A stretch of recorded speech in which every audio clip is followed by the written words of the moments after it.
What is going on, guys? Welcome back to another Chainless POV video.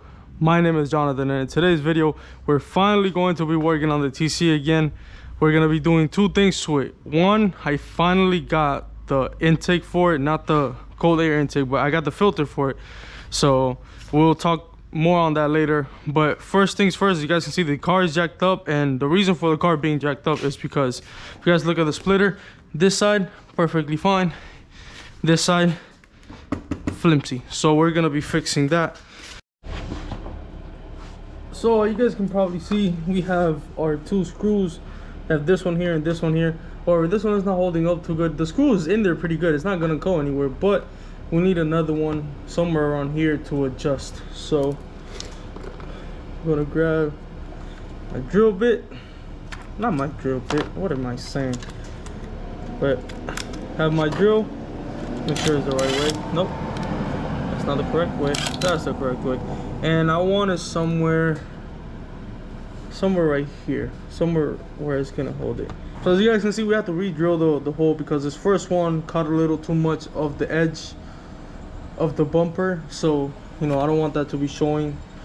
So we're just gonna readjust and go just a little further back.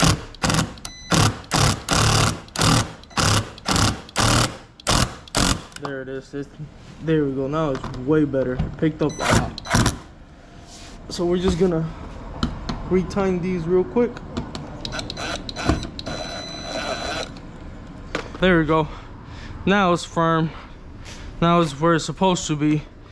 It's not going anywhere. So without that taken care of, let's go straight under the engine. Here's the K&N filter. I heard that it improves fuel economy by a little bit.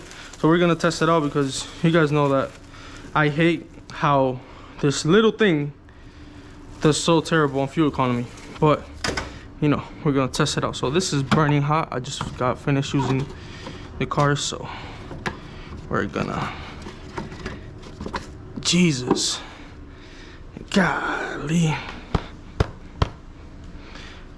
don't be like me. Don't ever let your filter get this bad. Jesus, no wonder this is probably why my fuel economy was so terrible. Jesus, don't ever be like me. Just throw you away. By the way, ignore the paint project, that's coming on a later video. But as you guys can see, the sun is not out, barely over there, just barely started coming out. I'm gonna include a clip in this video of why I haven't finished that one, which has been like 2 weeks in the making. But here it is, the K&N filter. So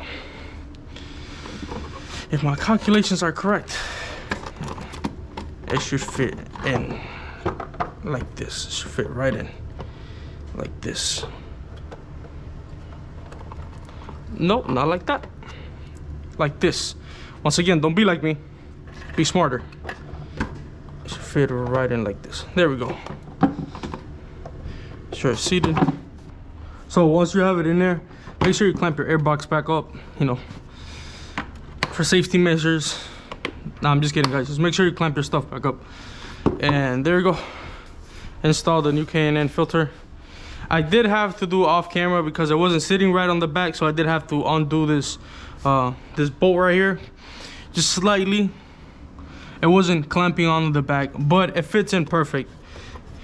You're not gonna have any fitting issues with it, you know.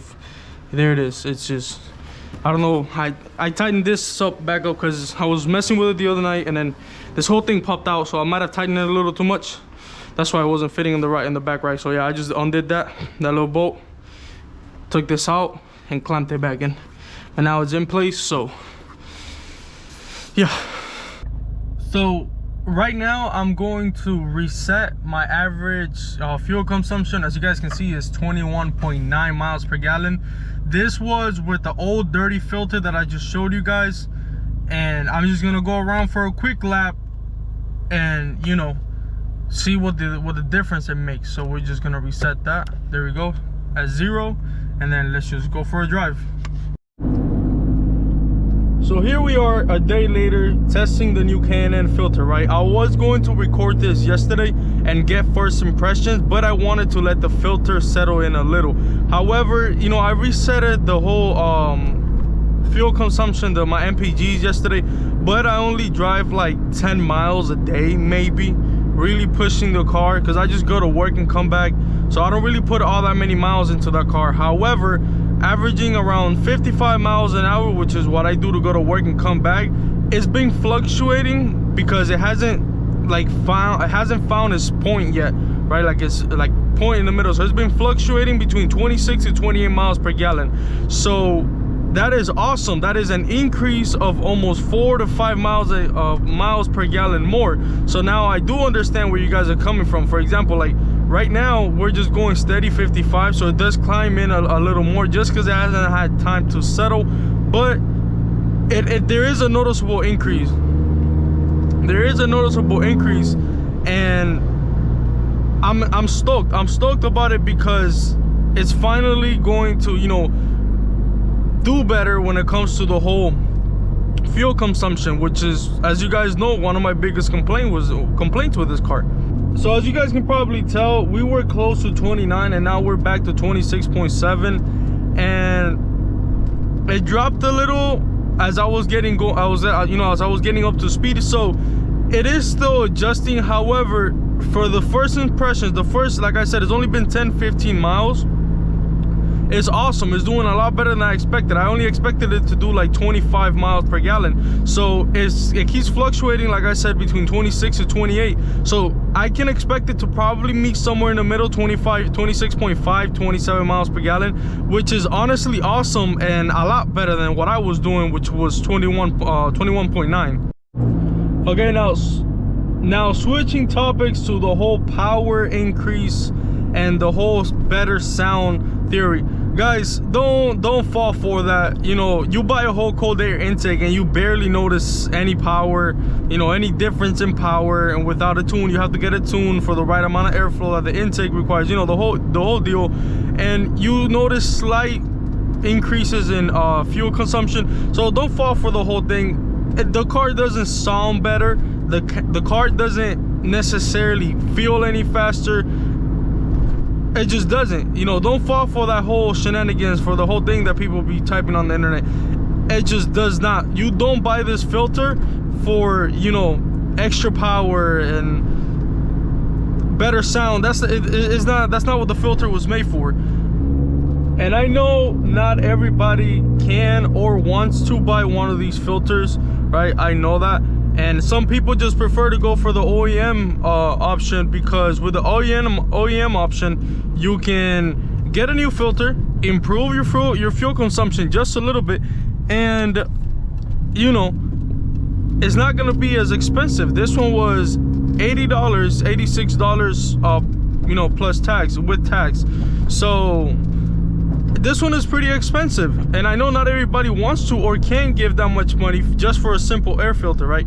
However, don't fall for the nonsense of, oh, the power, the sound, it sounds the same, it feels the same. It's not. Buy the filter just for what it is, a filter. It's a really expensive filter that you can just basically reuse. So that right there was my honest opinion on the filter. Let me know what you guys think in the comment section down below. I want to thank all of you guys for the support. You guys have been killing it. We're close to 100 subs in the time of making this video. We're like around 92, 93. Today is the 5th, May, not 5th. Today is May, month 5, 11th. Today is the 11th of May. With all that said, thank you guys so much for watching. Sincerely, you guys have been killing it with all the support. So hope you guys enjoyed the review. Thank you guys so much for watching. My name is Jonathan, and thank you for checking out the channel. Have a great day.